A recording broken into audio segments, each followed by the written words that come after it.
Happy New Year. Oh, God, we didn't set the camera properly.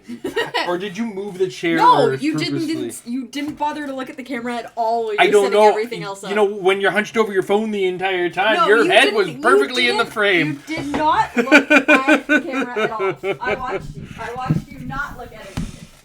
I watched you stare at your phone, too, so don't get out of it.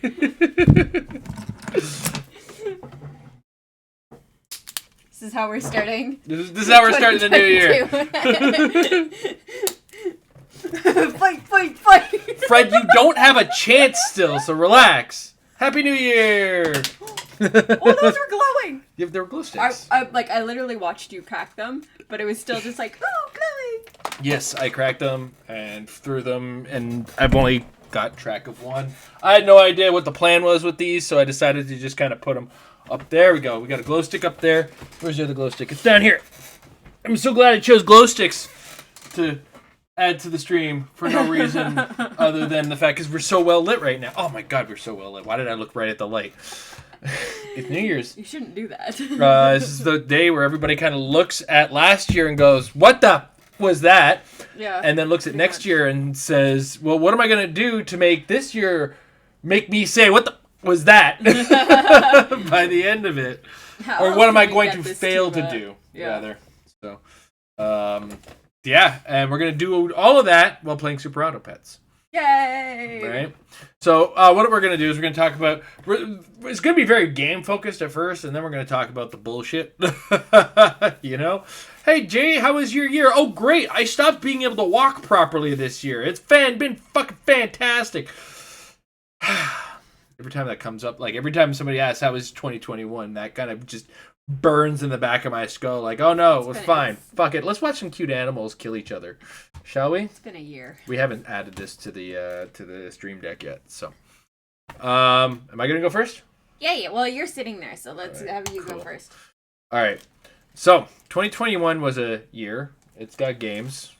We kind of listed as many of the games that were kind of relevant to us. Throughout the year. I don't want to play horse strategies. Stop making me play horse strategies. They didn't give you anything to play horse. No, they didn't. So I'm not playing horse. And we're going to be the foamy... Oh, I'm trying to click it on the goddamn OBS. Foamy riders. Oh, I should be the foamy nuts. Oh, okay, we're foamy nuts. Well, then we're the sticky nuts. No. The nuts would be sticky. The foamy riders. Foamy ponies. The foamy ponies. There we go. That means they're rabbit or sexual. How is explain this game first. I have no idea what's going on. Okay, so every kind of passage of time, you get to build a team of animals with 10 gold. It costs you X amount of gold to buy animals. Oh man, I don't have fast play on. And then you put them in order, and then the animals fight each other against other players' animals as you go. They have a little fist, that's how much damage they do, and then they have a little heart, that's how much damage they can take. Some of them have effects, so if you hover over them, this one says faint, give a random friend +2/+1, which means when it gets knocked out, it makes somebody behind it bigger. This one has sell, goes for extra gold, and so on and so forth. So each animal kind of has ups and downs. As you go, you can...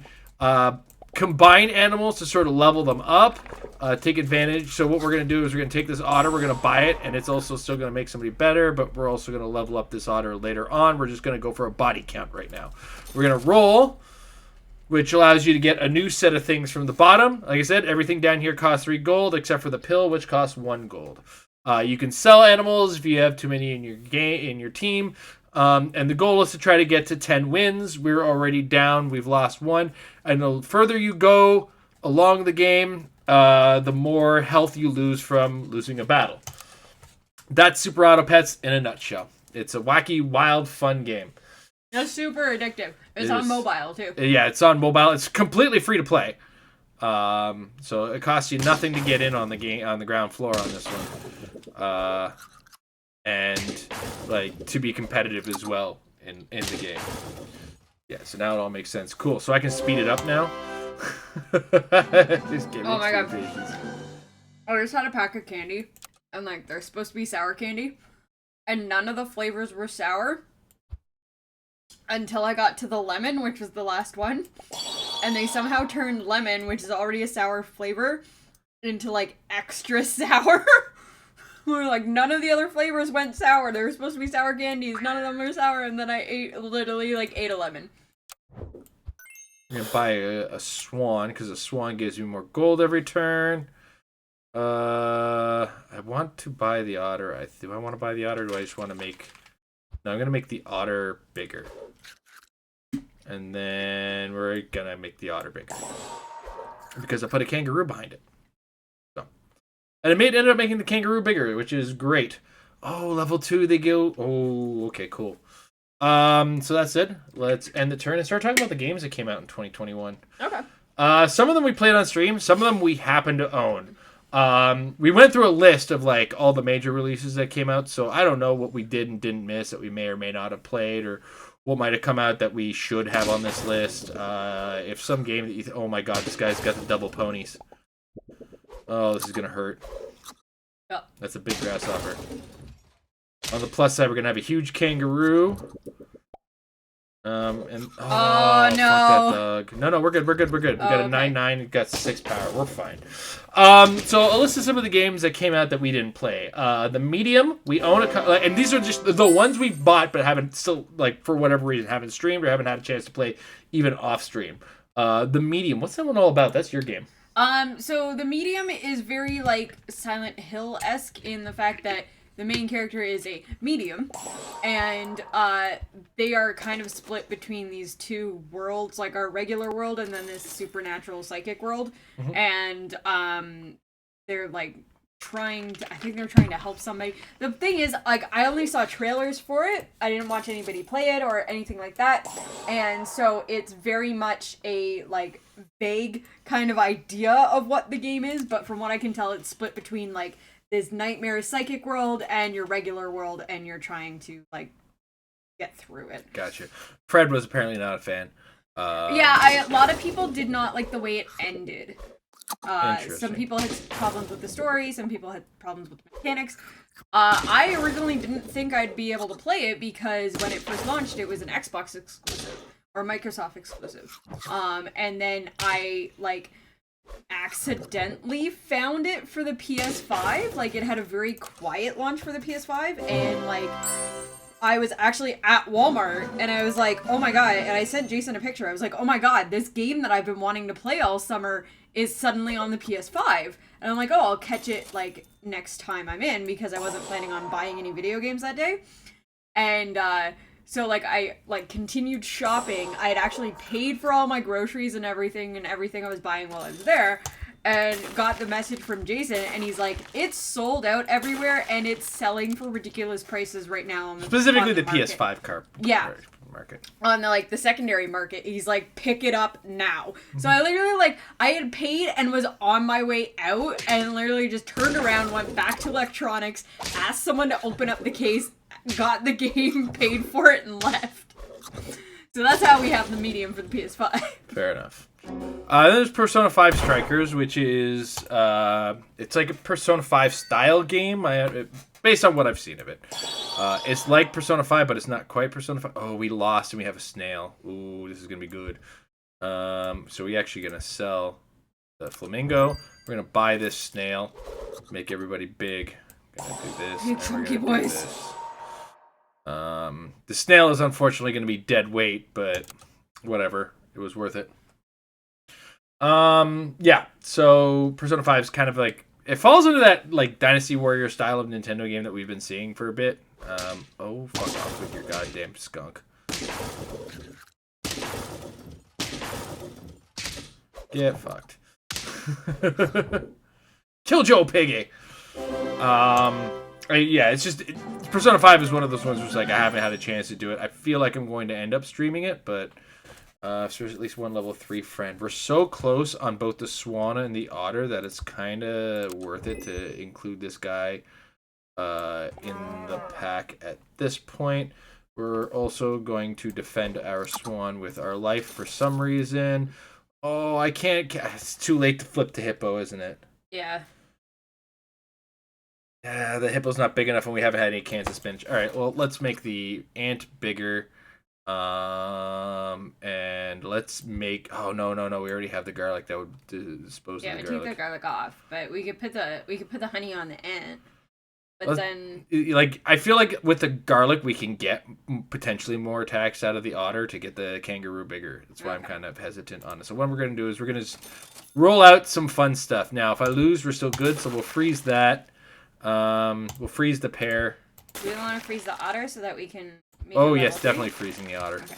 The bison gains value, and we'll freeze the other pear too. Roll one more time just to see, and just in case it's a really bad loss. 5 strikers, PFR 5 January. So I'm excited to start in week 2. Nice.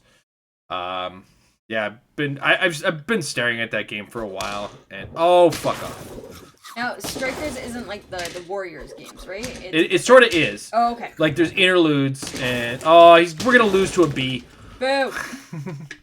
That's all right though, because it's time to pop off, as they say. Okay, what we're gonna do is we're gonna do this. What are you gonna make bigger? I'm gonna make that bigger. All right. Investment done here. Buy this. Buy this. Sell this. Don't buy this yet. Give the pear to the bison. Get the cow. That will drop that. We'll give the bison lots to eat here. Bison is now in front of the kangaroo because actually, no, I think. Yeah, no, we're good. We're good. You are a body bag. And then he gets bigger. Because we have the level 3 otter. Yep. Otter strats. Alright. Oh, fuck. Fucking hedgehog out of the gates. God. Oh, well, the hedgehog's going to kill his monkey, and he's actually going to do more damage to him than I'm worried about. Oh, my God. A tie. It's better than nothing. Yeah. So next on the list is Lost Judgment, but I also have Judgment to play, so I feel like that's going to be kind of a... What is Lost Judgment? It's kind of a spin-off of the Yakuza series, if I remember correctly. Okay. I might be wrong. Fred, Oh, correct I me if think I'm wrong. I think I've seen. I think I can. You can visualize? Yeah, I think I can visualize the cover on this. I mean, you can visualize it by just going over to the shelf. No. That involves standing up. Fair point. No. Okay. Yes. Okay, that is the cover I'm thinking. Okay. Hmm. And it's an action adventure game. We're gonna do this, Right, and we're gonna do this. We're going to. Who's this here? Okay. Yeah. Cool. It is recommended to play Yakuza games before Lost Judgment for story purposes. What about Judgment? Is Judgment not like the prequel to Lost Judgment? Sometimes, you get a story where it's, you know what? Get rid of this. Because the cow isn't doing anything. I put a scorpion up front, I get an auto kill on the first thing. Unless they have that, like, There was a line on my shirt. I was trying to figure out where it was coming from. Where's it coming from? My bra. Okay. But yeah, so Judgment is, Lost Judgment is going to take a bit. Amber got a neat little gift for being me. It wasn't even like For a gift for Christmas. anything. It was Christmas. No, Alan Wake was not. Oh No, dude. Next on Sorry. the list is Guardians of the Galaxy. Guardians of the Galaxy. Yes. Sorry, that was. I did not look at. I was looking underneath what you had highlighted. I don't know why. Yeah. I don't know why I didn't is just look at what you had highlighted. Really Oh yeah, weird choice. Guardians of the Galaxy game. I'm excited to try it out and get into that. I have other games that I have to play first, but Jason did get that for me for Christmas for the PS5. So the problem, it's not even like really a problem, is that the PS5, like, because we do stream some games from it, it's not so much that it's not always available, is that I'm always worried about, like, having space on our hard drive for games. Just tell me to put it on and I'll put it on. Trust me, I know what games can go. Fair enough. And like generally because we keep such a large physical copy of things, we Yeah, it's just a matter of, like, re-downloading, basically. Like, Yeah. reinstalling games. That's all there is to it. What's the dragon do? I don't know if I've ever seen whenever you buy a before. tier 1 pet, which is like an otter or otter, ant, mosquito, or whatever, everybody gets +1/+1.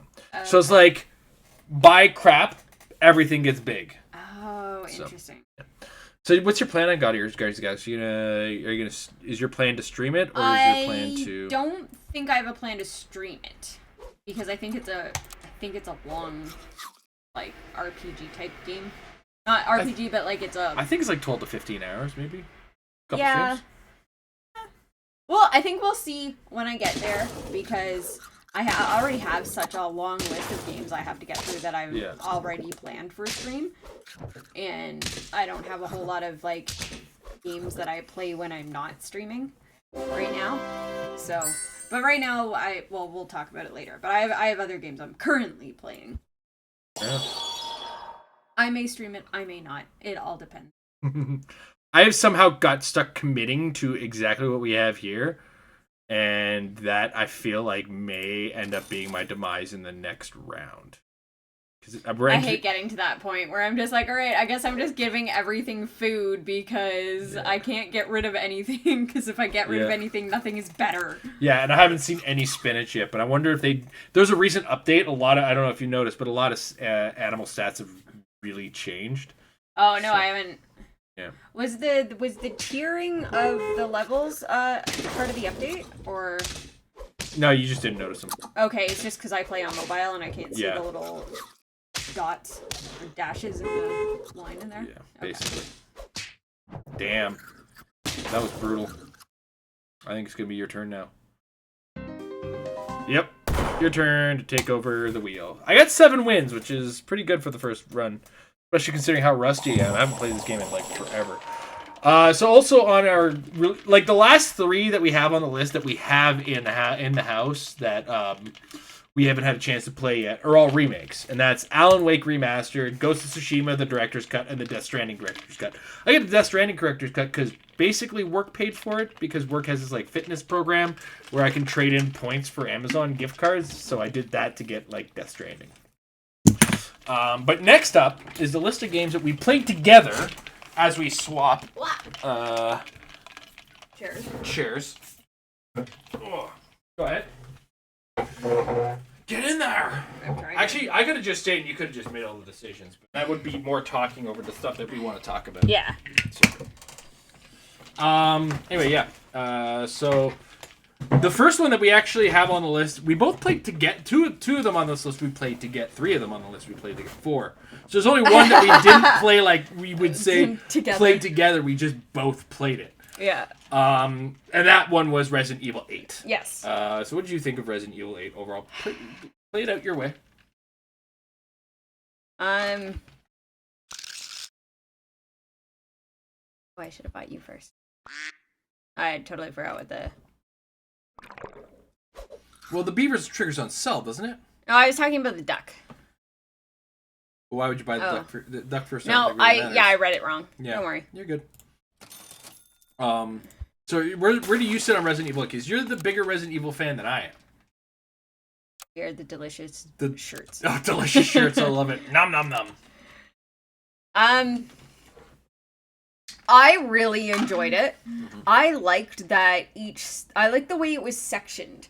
Like there's 4 sections of the game, and each section, and I felt like this was very much more obvious that they sectioned it off, because like it's literally sections of the map, whereas like Resident Evil 7 had like sections. And it was the same thing where each kind of section that you went through in the game had like a different horror genre to it. So like you go to Castle Dimitrescu and you're being chased by vampires. And like it's that spooky supernatural kind of like, or not supernatural but creature one. And then you get to House Beneviento, and that just fucks with your head. I could do both. Both work together. Yeah. Okay. I would put the cricket up front, though. Yeah. Just because Ash tends to find its way up front. And pump it maybe with the apple? No, I don't have the coins to. Oh, never mind. Yeah, you're right. I just roll. Freeze the beaver. Freeze the beaver. We're freezing beavers. You don't want to freeze the otter to get the level up on it. You don't. Never mind. Ignore me. Oh, I thought I did freeze the otter. And we just had a conversation about freezing the beaver. No, like, it's not even, like, the name of the animal. I thought, yeah. You're good. It doesn't matter. It's Super Auto Pets. But yeah, so it does more psychological horror, and then you get to Monroe, and that's the big, giant creature horror, is, like, the big swamp monster. And then you get to Heisenberg, and that's like the body horror modification, man-machine stuff. So I like the way that it's sectioned off. I like the way that it showed.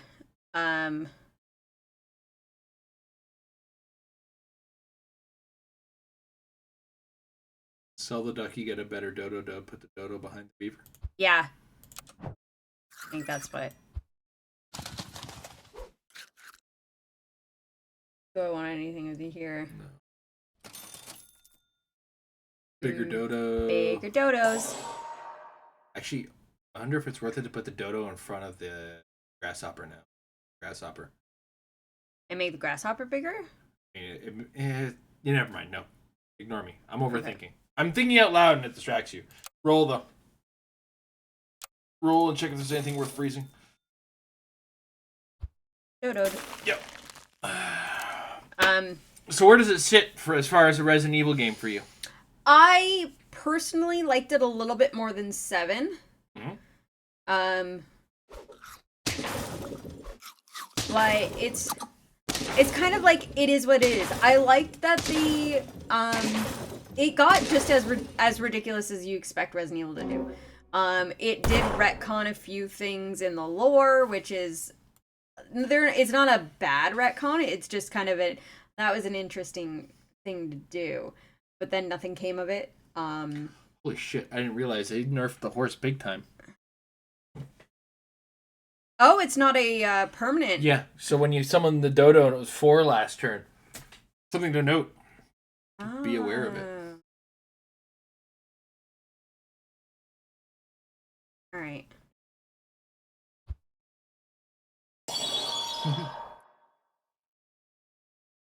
Okay.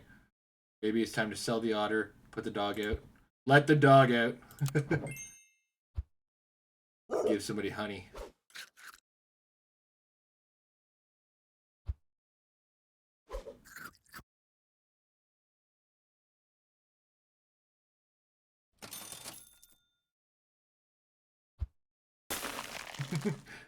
We can't stay here. This is Dodo country.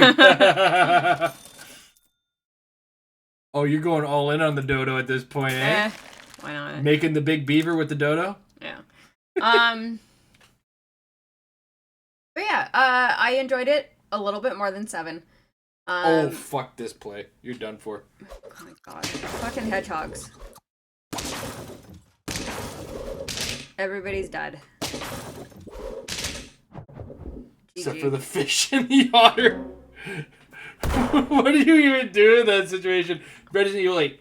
Stay on target. I can't. I can't play and talk. Alright, then I'll play. Dude, this is a bad idea.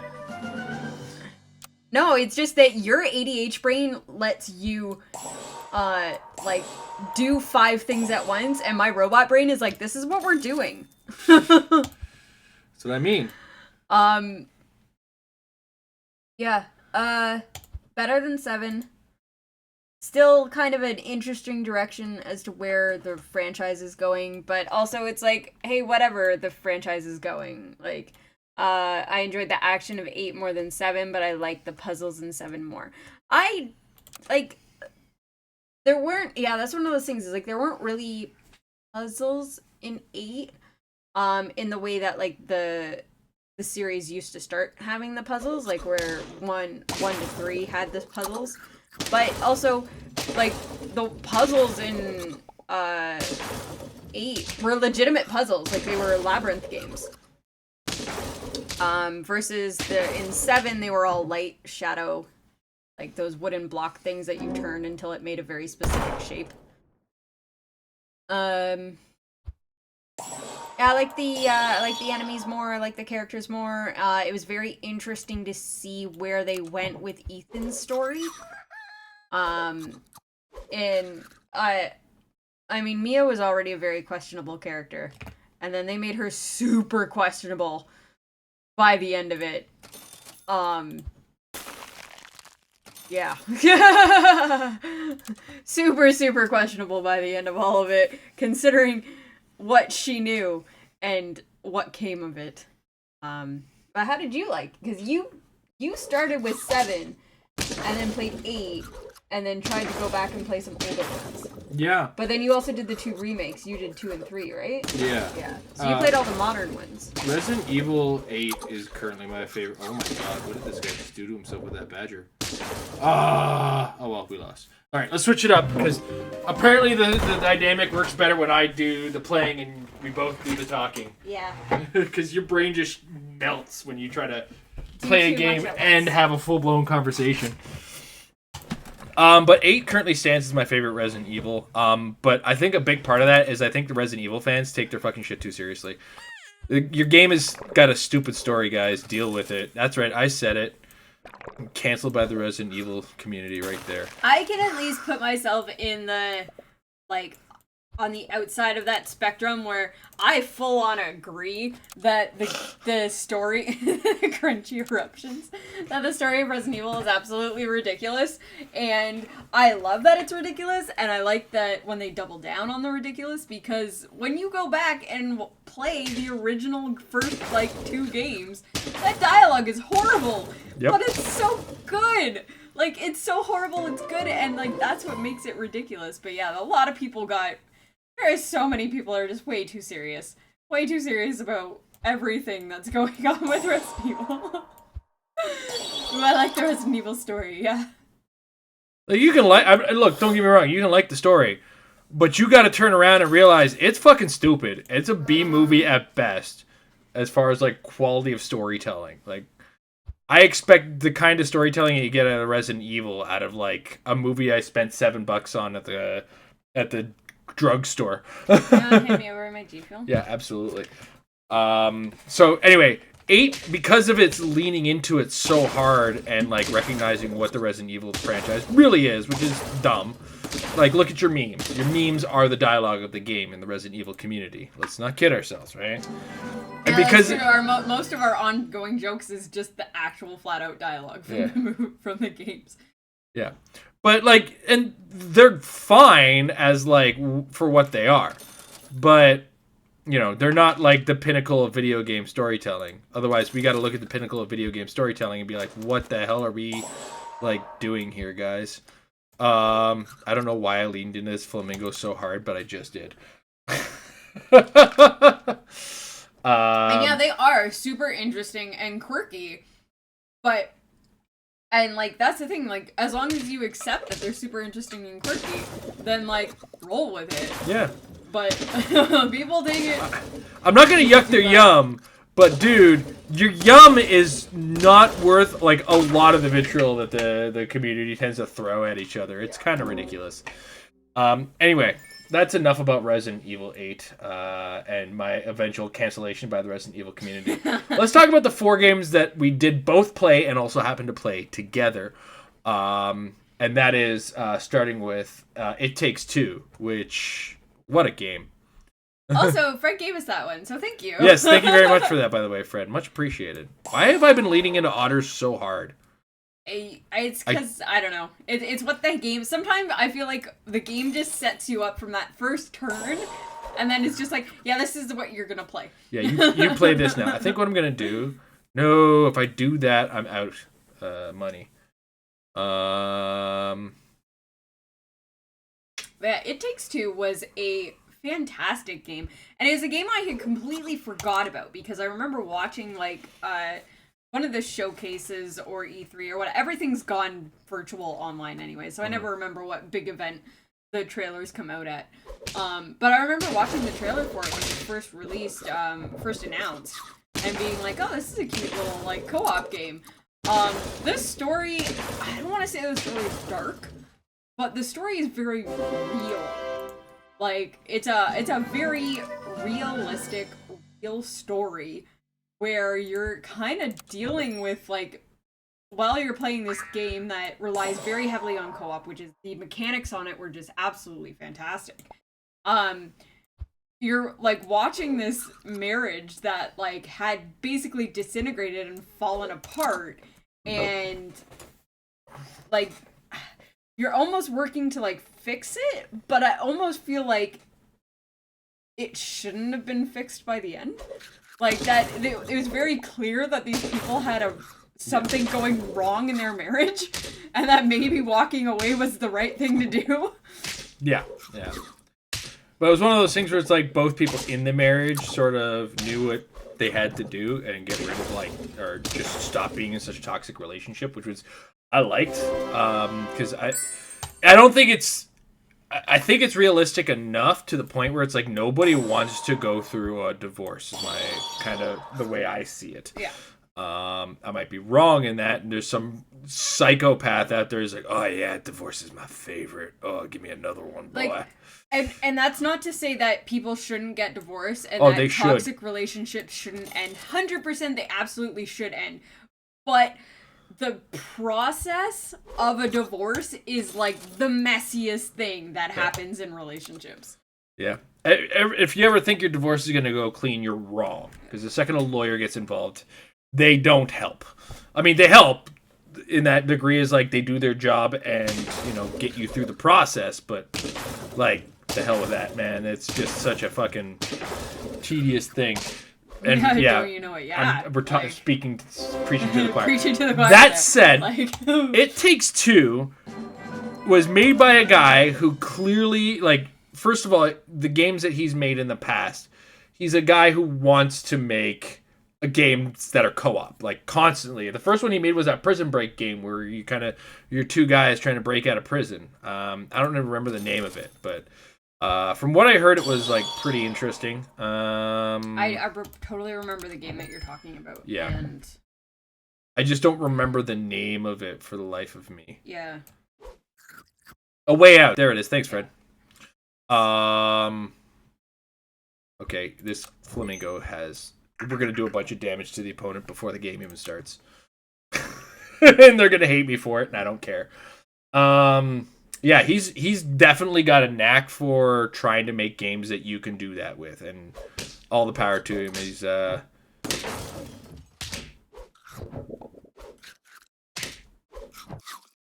He's done a good job of it. His magnum opus is definitely It Takes Two. Like, it is my favorite co-op game I've ever played. Oh, it looks like the other one they made was Brothers. You played that, didn't you? No. The guy who made this, I thought he made... Yeah. Oh, he also made Brothers? Yeah, A Way Out. Okay, so it's always a game with two... Brothers, that emotionally broke me. Yeah. Like, do you remember how I was for like a week after playing that game? That's what I'm saying. I thought I remembered you playing that because I remember you telling me that. It was like, oh my god. That game, like, left me in such an emotional mess. Like, that game breaks you the way that Life is Strange breaks me. Yeah. So yeah, he does a good job of telling. My guess is this is the designer on this game, the storyteller on this game, is a guy who like had a good relationship with like his brother, or at least like a member of the family that he was really close with, and it's really helped his storytelling. So kudos to that. And like I said, really good gameplay. Every kind of level did feel unique and wonderful in its own little way. Very whimsical sort of game. I almost sold the otter to try to bring out the bison, but then the bison would have been useless. What's the matter with me? The way the co-op worked in it too was very well done. It was very much. It never really felt one-sided. Mm-hmm. Like, definitely felt like, okay, even though you get like different powers, like each round, each level, you get different powers. So like some things were done with one person, some things were done with another. Yeah, the one guy. That's what I was talking about. Is that one guy whose goal was to do this? But yeah. And then but like it never felt like playing one character was more important or got you more things done than playing with the other one. Because, like, we played the whole way through with me playing as the wife and Jason playing as the husband.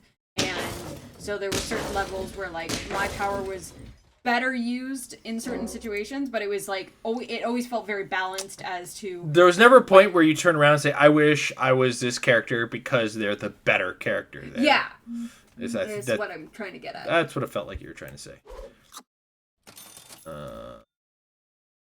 I keep wanting to invest in the bison, but you know what? Let's do it. Let's sleeping pill that ant. Get that bison in there. Put him back there for now, because this is going to be uphill climb at best. I think we're going to lose the next 2 rounds, actually. So. I haven't even been paying attention. No, don't worry about it. It's all good. So from It Takes Two. So overall, It Takes Two was definitely the best co-op experience I've had a chance to play. Had the pleasure of playing. Yeah. And it was... even our sons got in on it, and they were going crazy playing it, and I felt bad, but they were at one point they were playing together, and at one point one of our sons wanted to play with me, and I told them, I was like, okay, I'll play with you, but I'll only play up until as far as me and Dad got, because we're streaming and I don't want to get ahead of the story. And then this unfortunately lined up when Jason ended up in the hospital. So Jason was in the hospital for a month. So the boys kept playing the first, like, 2 levels over and over and over again because I told them that I didn't want to go further in the story than as far as Dad went. So they got really good at those first 2 levels. Oh, goodness. And then when he came home and we finished the game, then they're like, oh, we get to finish the game now. That's hilarious. It was not at all intentional. It wasn't like they had started the game after he was in the hospital. It was just, it happened to line up that it was like, okay, well, this is where, like, me and Dad are gonna play it, and then you guys, I'll play it with you, but I don't want to get ahead in the story. And then it was like, okay, now we can't do anything for a month. Yeah. So overall, best co-op game, I think. Yeah. And then the next game that we that is part of what we played together, Mario Golf Super Rush. What did you think of Mario Golf Super Rush? I love it. It was funny because playing it, Jason was just like, what is happening here? And seemed to learn for the very first time that I really like golfing games. It was a learning experience for me. Oh, fuck that. I don't know what it is about golfing games, but I really enjoy playing them. To the point where after we had streamed it, like the next few days, I was playing the game on my own, on my own Switch, and went into the campaign mode, and unfortunately I got stuck. And I got so stuck and frustrated in the campaign mode that I'm just like, alright, I'm done playing this game now. And it was because there's one of the modes that you get to unlock is like a continual course, whereas normally you would do like, this is hole 1, this is hole 2, this is hole 3. They're like, okay, here are the 3 holes, you have like X amount of strokes to get the ball in all 3 holes. And you have to go from one hole to the next. Like, you don't restart on the tee off. You restart from wherever you left off. So then you have to learn the pathing and stuff, which all of that is not bad, and it would have been fine had it not been for the fact that the course that they do this part of the campaign in is like up the side of a cliff. So I got as far as I think it was 6 holes, because they were doing it in intervals as 3, because a full course would be 18 holes. So I had no problem with the first 3 holes, but then when they gave you 6, it's like, okay, I can consistently hit 5 out of the 6 holes, and I found the best pathing for that. But then the final hole is like up on this giant cliff, and you have to like utilize these like wind tunnels to like shoot it perfectly in the wind tunnel so that it will bring your ball up to the top of the cliff. And like, I spent hours just trying to find the right path and the right hits and the best ways to get this. Could not for the life of me get it up. I think once or twice I managed to get it to the top of the cliff and then ran out of strokes to actually put the ball in the hole. And I'm like, you know what? Fuck it. I'm done. I'm done with this. This is a stupid mode. This is not golf. I don't want to play this anymore. And then just started playing other games. So overall, I really do like the game, but I got to a point in the campaign where I just couldn't progress any further and I didn't want to play anymore. There's a lot to say exactly that. But that's the whole point of being on stream and recapping our year, right? Like, have you never not known me to over-explain everything that I say? If anybody is guilty of over-explaining, it's the man you married. I liked Mario. I only played a little bit of Mario Golf Super Rush. I played a little bit at first to kind of get a fee for the game. The feeling for the game.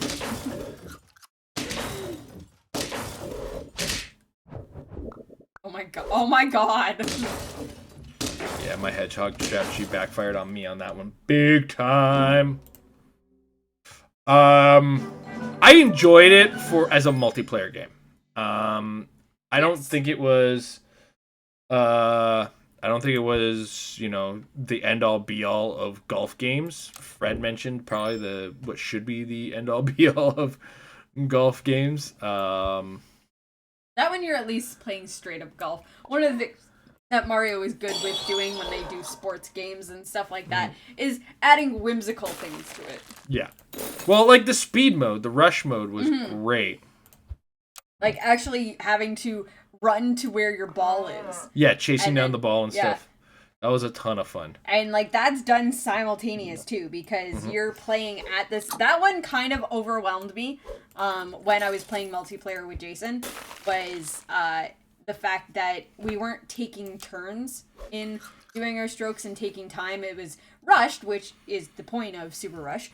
But also that we were on the screen at the same time doing it. That was overwhelming for me. I could still do it, and like it was still entertaining, but that's a lot of information thrown at me to be able to handle what's going on. Yeah. Next was Pokemon Unite, and that was a great week, wasn't it? Like, what a good old week for a game that was, because unfortunately, that game kind of died off quick due to the, I wouldn't say the realization, like it was always there, but the pay to win in the game kind of ruined it for a lot of people, and then a lot of people sort of disappeared from the game. So it was an interesting week that the game existed for. You were really into it. I played a little bit on stream as we did kind of a, what's the word I'm looking for? Sub goal for it? Yeah. So. We played an afternoon stream. Yeah. It was a game. I enjoyed playing it during beta. I enjoyed playing it when it came out on the Switch. I've never been into MOBA games. So it was like, hey, Pokemon got me to play a MOBA game. But then it was just like, much like any game that I have on my phone, which is basically like the mobile version officially launched months after the Switch version, but it's no real different than playing the mobile version. And the way that I go through mobile games is just like, hey, here's a new game. I'm gonna be obsessed with playing it for like a week or two and then forget it exists. And that's kind of like, I have apps and stuff on my phone, and it's like, I can't remember the last time I opened this. There was one, I'm sad, they shut down the servers. Dr. Mario World was a lot of fun, and it was a super awesome puzzle game that I played for quite a time, and the boys got into it too. And then recently, while we were out at a restaurant with a whole bunch of my family, Danny, one of our sons, had asked me if he could play it, and it wouldn't load up, and I couldn't figure out why it wouldn't load up, and then my brother told me, he's like, oh yeah, they shut down the servers. I was like, oh, that's sad, because I really enjoyed that game. But yeah, so it was an entertaining game. It's still on my Switch, but I haven't touched it since we streamed it. Yeah. Yeah. Like I said, I enjoyed it. It was a very base level MOBA, which is, it's fine if it's not the best MOBA in the world. That's an acceptable thing to occur. But, I had some degree of experience with MOBAs, so the mechanics to me were fairly simplistic. Oh no, there's a fucking scorpion there. Oh well. We got it. Yeah.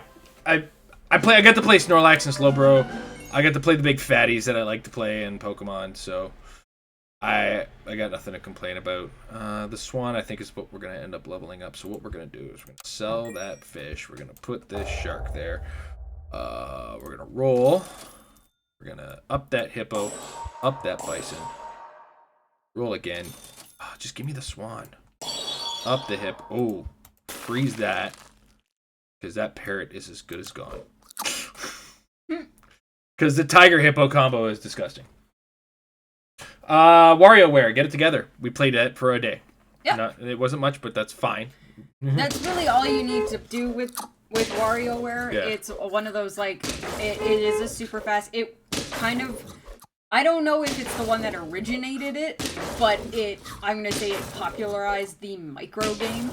It's not even mini games, they are micro games. They are intended to be played in 2 to 3 seconds. Yeah. And then that's it. And that's what WarioWare has always been. So it was a very good WarioWare game. Yeah. It actually had a story mode. I don't remember if there are Wario games that had a story mode before. But it was fun to go through the story mode. We did it during the stream. So it was only a couple of hours, if that. Yeah. Yeah, it's a fun little crazy game. Our sons really enjoyed it, so it was something I could play with the kids at some point. But yeah, it's kind of one of those games where it's great to get a bunch of people together and play it. It's definitely in that party game, have friends over, possibly drinking, just hanging out and playing crazy, insane games. Yeah. You definitely get a good laugh out of the game as it goes on. Oh yeah, because they're totally ridiculous. Some of the one of the games I don't mean you didn't come across, but I've come across with the boys, was you're plucking hair off of someone's leg. So they're all really, really ridiculous little games. And that is what WarioWare is. So it did a good job being WarioWare. I don't know why. I keep switching the food on this hippo like a friggin' maniac. But WarioWare is what it is. It's a ton of fun on an absolutely wacky game that if we win this round, that's just an investment in the future. It is get some friends in the room, play together, go nuts with it, get some laughs out of it. Don't expect to, the finest of video game experiences when it comes down to it, but have some fun with it. And when you're done laughing, it's over. It's out of your life. It's literally because the game, not just because the games are so quick, but a good part of it being that the games are quick. They nerfed the Tiger Cub, eh? I didn't realize that because they only get their abilities over level 1. Is not so. Oh, but maybe it levels up with the Tiger Cub. So we'll see how that goes. We'll give an apple to the hippo. The roll. We give a hippo to the hippo. And we will give a tiger to the tiger. Yes. Okay, it's as though it's level 2. So. What is that? What is what? That's a boar. I've never seen that before. Yeah. It's it doesn't show up very often. It's super rare. Let's keep it because it might be good. No, because the swan is currently pumping up the bison. You have to win this round, though. Yeah, I know. But, you're allowed to think about the future. Oh, yeah. All right, so now we enter the world of games that each of us have played individually or have looked at individually. The first one that you played that I didn't that came out this year is Little Nightmares 2. Oh, man. Little Nightmares 2, took over our household. This is a game that we actually... Fucking Honey Badger. bought, 3 copies of? We had to purchase 3 copies of it just to avoid a war in our house. Because we have 3 children and they all want to play it, and they all wanted to play it, like, simultaneously. And it was just easier for us to buy multiple copies of the game than to try to make them work it out. It sounds more complicated than it is, but it was just the easiest way to work things with us. So, our children ended up going through this game long before I ever played it. So, I heard all about this game, but there's a very big difference between hearing about the game and actually playing it. Now, I streamed this one. So, this was it was very early on in me jumping in on my Friday night takeovers. I think it was the second game I streamed, second or third, because I streamed Little Nightmares 1 first, and then did Little Nightmares 2. And it was the first game. It was the first game that needed to have the headphone warning for me, because there was a part where you're in the hospital and these mannequin things come after you, and I legitimately got scared. Like, we should actually, like, go. Oh, we wouldn't even have them. They would be on our YouTube. We probably should have clipped. You underestimate my power. But yeah, there's like an entire section where, like, after I finally, you slowed everything down. Yeah, I'm gonna stop it. There's an entire section, like, after I finished the mannequin chase, like, I was legitimately crying because I was so pumped full of adrenaline, and I had gotten so scared from those things chasing me that, like, there were tears. The game itself, it's a creepy little action platformer game. There isn't a whole lot there's more fighting in it, because you don't fight in the first game, you just run away, and it's a puzzle creepy game. The second game, there's actually active fighting in it. So, because that was a bit of a switch, it wasn't that the combat in the game was bad. Like, it still mechanically worked well, but it was a little bit of a change in, not necessarily in the genre, but in the gameplay. So I was not as good at the combat as I was just, like, sneaking around and figuring out the puzzles of each room and stuff like that. The story is, if you talk to any one of our kids, the story is up for debate, because apparently there's a theory that it's a prequel, but it could also just be a sequel, and the game itself plays with time. So, yeah, it's kind of ambiguous as to what happens in the story when it comes down to it. But yeah, one of the cooler things about it was that it gave me something to talk about with my kids for a while, and I don't have many of those things. Because they're young and they're very hyper-focused on the things that they like. So if I don't know anything about the things that they like, it's a very one-sided conversation that tends to just loop over and over and over again. So when there's something that I can actually contribute to that conversation, where I can turn it into an actual conversation, I feel like, hey, we both played this game, let's talk about it. So it does have that little